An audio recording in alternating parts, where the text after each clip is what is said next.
Olá pessoal, tudo bom? A ideia dessa playlist de reatores é apresentar, lógico, a teoria por trás dos reatores, mas também resolver alguns exemplos. Só que para resolver esses exemplos eu preciso apresentar alguns conceitos básicos antes. Para isso eu vou abrir espaço aqui no canal para mim mesmo, mas o eu que gravou o curso de cálculo de reatores que está sempre aqui na descrição do vídeo, principalmente dessa playlist de reatores, mas de outros vídeos que a gente tem no canal também. Então, essa é a próxima aula. Nós vamos ter a apresentação de alguns conceitos e também alguns exercícios demonstrando o que é um fluxo molar, o que é uma vazão volumétrica, uma conversão, qual que é a diferença entre reagente limitante e reagente em excesso, quais são as peculiaridades quando eu tenho efeitos de diluição numa corrente, por exemplo. E lembrando também que esse curso de cálculo de reatores aqui na descrição ele vai abordar mais profundamente os reatores Batelada, CSTR, PFR e associações, sempre trabalhando com reações simples e reversíveis e sempre focando no cálculo desses reatores. Então são 45 exercícios nesse curso, mais um bônus aí de 15 exercícios com questões de concurso, então totaliza aí 60 exercícios ao todo. O link do curso na Hotmart está aqui embaixo. Eu também subi o curso na Udemy, embora na Udemy a qualidade do vídeo acabou um pouquinho pior, porque eu tive que fazer uma conversão para o formato que a Udemy aceitava. Para os casos de reações paralelas, reações em série ou reações reversíveis, por exemplo, o curso de cálculo de reatores da descrição não aborda o tema, mas aqui nessa playlist de reatores no YouTube a gente vai estar falando sobre essas reações e dando uma visão sobre as peculiaridades que essas reações vão ter nos reatores. Eu pretendo aí no futuro lançar de repente um cálculo de reatores 2, mostrando as peculiaridades que essas reações vão ter nos reatores, sempre focando na parte de cálculo. E aí a gente veria com mais aprofundamento essa parte de seletividade, de rendimento fracionário, por exemplo. Bom, feita essa introdução, eu abro espaço para mim mesmo com alguns conceitos que você precisa saber se quiser entender ou se quiser calcular reatores químicos. Olá pessoal, então nessa primeira aula nós vamos ter uma revisão rápida, e ver alguns conceitos, algumas nomenclaturas que a gente vai utilizar ao longo do curso. Primeiro, a ideia de reagente limitante. Bom, ele é um reagente que limita a quantidade de produto que pode ser formado em uma reação. A gente vai tratar dele em muitos casos como A. Então, em vez de escrever todos os elementos da nossa reação química, a gente vai tratar como A dando B ou A mais B dando algum produto. Enfim, A vai sempre se referir ao meu reagente limitante. Isso vai ser importante para a gente porque todo o equacionamento que vai ser feito para todos os reatores que nós vamos ver, ele vai estar sendo feito em função do reagente limitante. Então, encontrar esse cara vai ser primordial para todos os nossos cálculos. Além do reagente limitante, eu tenho o reagente em excesso. Reagente em excesso é aquele que está em proporção acima da estequiométrica e ele pode ser encontrado por meio desta equação. Então, meu número de mols desse reagente em excesso é o número de mols estequiométrico vezes 1 mais esse percentual em excesso. E eu tenho também o grau de conversão, que a gente vai definir como XA. Então, é quanto foi convertido do meu reagente limitante. Existem várias formas da gente equacionar esse grau de conversão, número de mols reagidos por número de mols inicial do meu reagente A. O meu número de mols reagido eu posso dizer que é o inicial menos o final. E, por questão de nomenclatura, meu número de mols inicial de A nós vamos chamar de Na0. O número de mols final de A vai ser simplesmente Na, e aqui o inicial novamente Na0. Eu pegando esse trecho da equação e esse XA, eu passo esse Na0 multiplicando, eu vou ter Na0XA, que vai ser igual ao meu Na0 menos Na. Eu posso rearranjar essa equação para isolar Na, então meu Na é Na0 menos Na0XA. Eu colocando Na0 em evidência, meu Na vai ser Na0 1 menos XA. Então esses são três conceitos importantes que a gente vai utilizar ao longo desse curso. Vamos aplicar eles num exercício. Então eu tenho uma determinada reação aqui, propileno, mais amônia, mais oxigênio, dando um determinado produto com água. Eu tenho uma alimentação de 100 mols, ela é composta de 10% de propileno, 12% de amônia e o restante de ar, na proporção, o ar na proporção de 79% nitrogênio e 21% oxigênio. Esses percentuais em base molar. E ele quer saber, primeiro, qual que é meu reagente limitante para essas condições, B, qual que é o percentual de excesso aí do reagente ou dos reagentes que porventura estejam em excesso. C, a quantidade em mols de reagentes não reagidos e produtos na saída quando eu tenho uma conversão de 30%. Como essa é uma aula de revisão, presume-se que vocês já tenham alguma informação prévia de tudo que nós vimos, esse exercício deveria ser possível de ser feito. Pause o vídeo agora e tentem fazer o exercício. Não conseguindo, ou mesmo conseguindo, voltem aqui e a gente faz passo a passo todo esse exercício juntos. Imaginando que vocês já tentaram fazer esse exercício, vamos lá. Primeiro, para o item A, só relembrando, eu quero saber o reagente limitante. Para isso, eu vou descobrir como que esse 100 mols está distribuído ao longo da minha entrada. Então, eu tenho meu C3H6, ele está na proporção de 10%, meu NH3 em 12% e o meu ar é 78%. Encontrei a entrada de cada um desses componentes. O meu ar está dividido na proporção de 79% N2 e 21% oxigênio. Então, desses 78 mols, 79% é nitrogênio, 21% oxigênio, encontrei todas as entradas aqui de todos os meus componentes. Como que nós vamos encontrar o reagente limitante? Existem várias formas de se fazer isso. Uma que talvez nem sempre seja a mais simples, mas que acerta em 100% dos casos, é por meio dessa tabelinha. Então eu tenho os meus 3 reagentes aqui, e eu vou colocar as entradas que eu acabei de descobrir por essa forma. Então, para o C3H6, para o NH3 e para o meu oxigênio, todas essas entradas estão aqui. E eu vou fazer outras 3 linhas referentes, cada uma aos reagentes que eu tenho. Então, nesse primeiro momento, eu marquei as minhas entradas. Num segundo momento, eu vou admitir que todo o meu C3H6 reagiu. Então, meu C3H6, eu tenho 10 mols na entrada, vou admitir que todos os 10 mols reagiram. Para todos esses 10 mols terem reagido, quanto que precisam reagir de NH3 e de oxigênio? A gente consegue fazer isso por meio de uma regra de 3. Então, minha proporção estequiométrica é 1 para 1. Eu tenho 10 mols aqui, se tudo reagisse, e eu consigo encontrar o número de mols de NH3 reagido. Então, faço essa regrinha de 3, 10 vezes 1 dividido por 1, tenho 10 mols de NH3. Faço a mesma coisa para o oxigênio, então eu tenho 1 para 3,5, 10 mols reagiram, o número de mols de oxigênio reagido é o que eu quero descobrir, encontro 15 mols reagidos de oxigênio para esta situação. Analogamente, eu vou fazer o mesmo para os outros componentes. Então, na minha outra linha aqui, se todo o meu NH3 reagisse. Meu NH3 tem 12 mols. Eles estão aqui. Quanto que eu precisaria de C3H6? Quanto que eu precisaria de oxigênio para que esses 12 mols reagissem? Então, fiz a mesma regrinha de 3 que eu fiz aqui. A diferença agora é que eu tenho o número de mols de NH3, que seriam 12. E eu encontro aí para o C3H6 12 e para o oxigênio 18. E faço a mesma coisa para o oxigênio. Então, na última linha aqui, se todo o meu oxigênio reagisse, meus 16 e 38 reagindo, eles estão aqui. Regra de 3 novamente, encontro a quantidade de amônia e de C3H6 que precisavam reagir. Bom, agora eu preciso analisar todos esses dados. O que eu observo? Vamos pegar aqui a linha do NH3 primeiro. Para os meus 12 mols de NH3 reagirem, eu precisaria de 12 mols de C3H6 e 18 mols de oxigênio. O que acontece é que eu não tenho 12 mols de C3H6, eu só tenho 10. Então, marquei ele aqui em vermelhinho. E eu não tenho 18 mols de oxigênio, eu tenho 16 e 38. Marquei ele em vermelho também.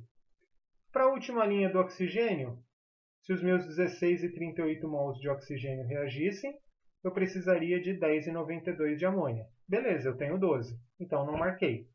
E eu precisaria de 10,92 de C3H6, mas eu não tenho, eu só tenho 10. Então, para todo o meu oxigênio reagir, eu precisaria de mais C3H6 do que eu tenho na minha corrente. Marquei em vermelho aqui também. Quando eu olho para o C3H6, para os meus 10 mols reagirem, eu preciso de 10 mols de NH3, eu tenho 12. Beleza. E eu preciso de 15 mols de O2, eu tenho 16 e 38. Beleza também. Sempre que a gente marca desse jeito, pelo menos uma das linhas vai estar totalmente em preta, não precisa ser marcada. Essa linha do componente que não precisa ser marcado é justamente o meu reagente limitante. Então, nesse caso, para situações onde toda a amônia reage, fica faltando os outros reagentes. para a condição onde todo o oxigênio reage, fica faltando um desses reagentes. Portanto, tanto a amônia quanto o oxigênio, eles são reagentes que estão em excesso. No caso do C3H6, para todo ele reagir, eu vou reagir amônia e oxigênio numa quantidade que eu tenho no meu meio. Portanto, no caso, o que vai limitar a minha reação, ou seja, o reagente que vai acabar primeiro, é o meu C3H6. Então, ele vai ser o meu reagente limitante. E com isso a gente fez o item A. Vamos para o item B agora.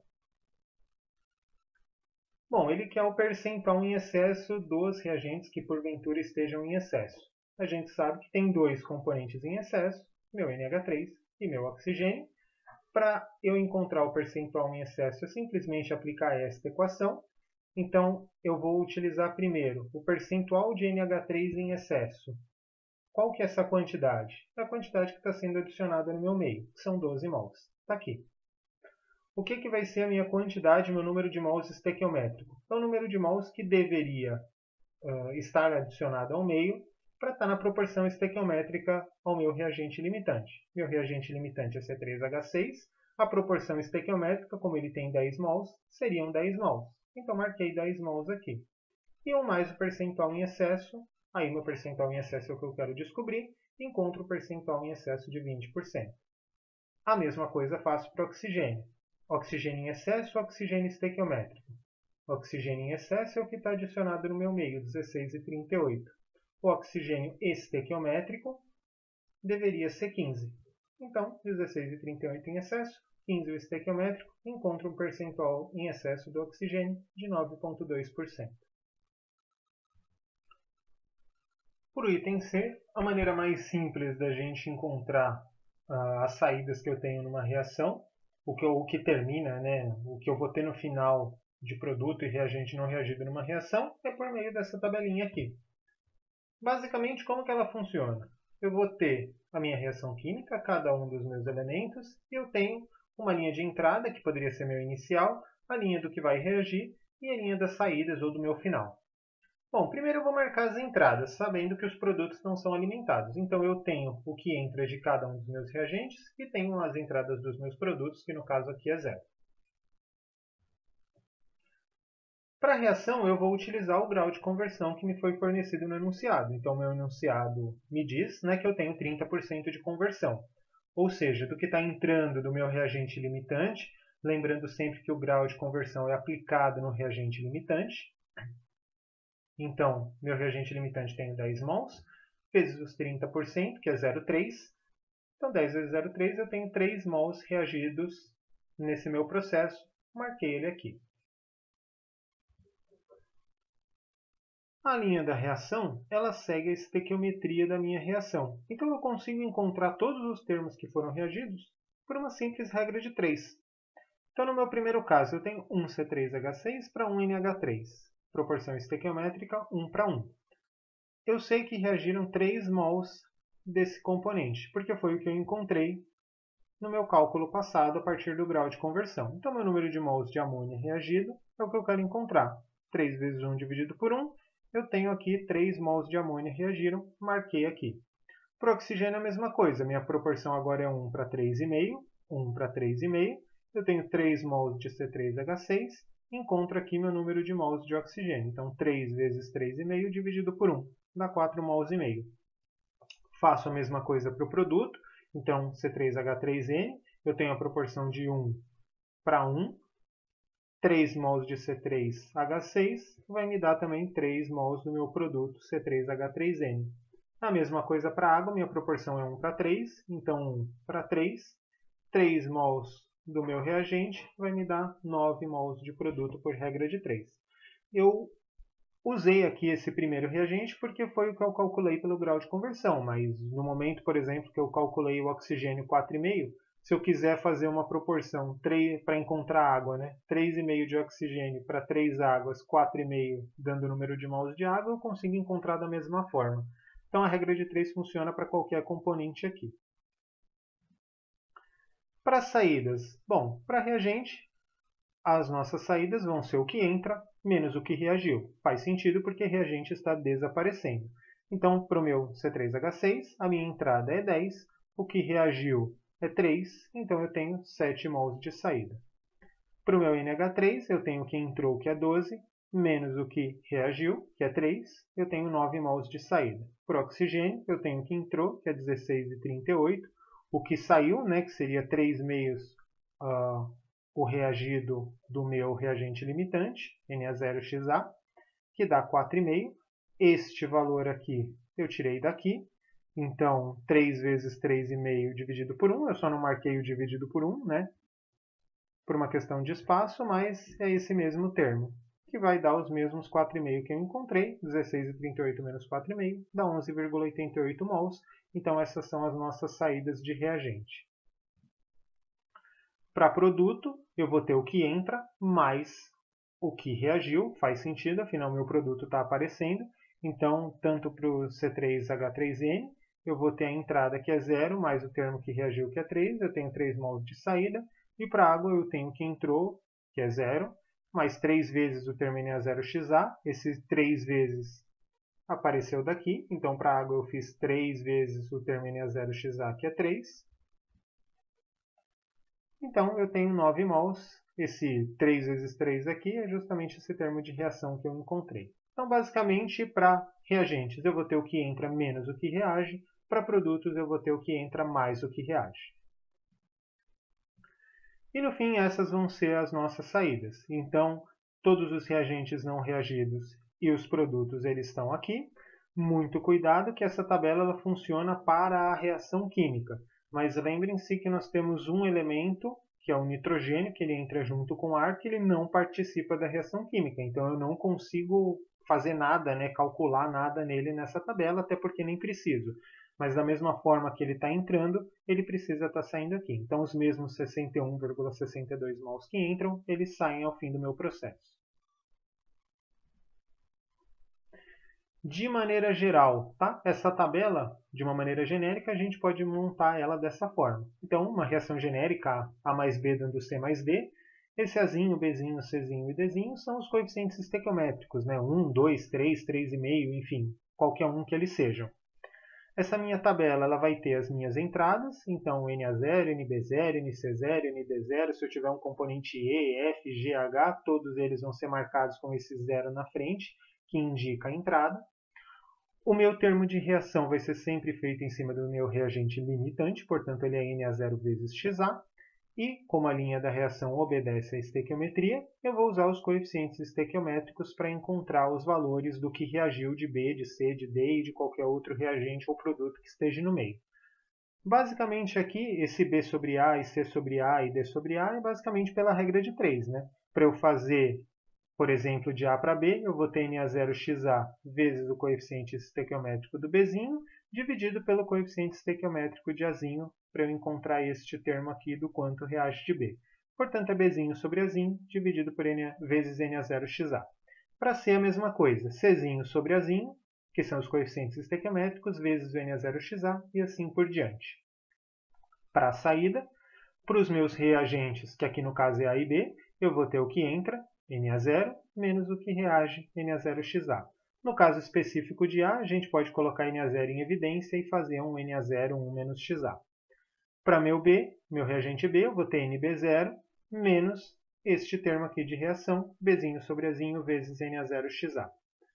Para produtos, aqui no caso C e D, eu vou ter as entradas, NC0 ou ND0, mais os termos Czinho sobre Azinho Na0XA ou Dzinho sobre Azinho Na0XA.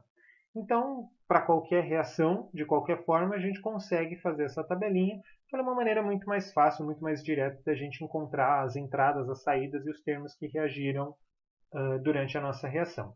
Não se preocupem que a gente vai fazer mais exercícios utilizando ela para fixar bem. Nós fizemos a tabela com o N, que seria o número de mols. Mas quando a gente tem fluxo molar ou vazão molar, né, que na verdade é mol por tempo, a tabela funciona da mesma forma. Então repara que são os mesmos termos, do mesmo jeito, a única diferença é que por questão de nomenclatura, o fluxo molar ou a vazão molar ele é escrito como F maiúsculo, enquanto o número de mols somente é escrito como N maiúsculo. Então o meu fluxo molar em F maiúsculo, eu só vou mudar a nomenclatura, mas a lógica por trás de todos os termos é a mesma. E o mesmo também vale para concentração. Então, concentração, lembrando, ela é mol por volume, a nossa nomenclatura vai ser dada como C maiúsculo. Então, para todos os termos, entrada, reação ou saída, eu posso escrever com a mesma lógica, mas utilizando o termo de concentração. Então, das três formas são possíveis. E com isso, nós terminamos a nossa primeira aula de revisão. Temos mais uma aula de revisão. Nós vamos rever algumas coisas que a gente já viu nessa aula e vamos ter uma introdução de alguns outros conceitos que também vão ser importantes. Então, até lá!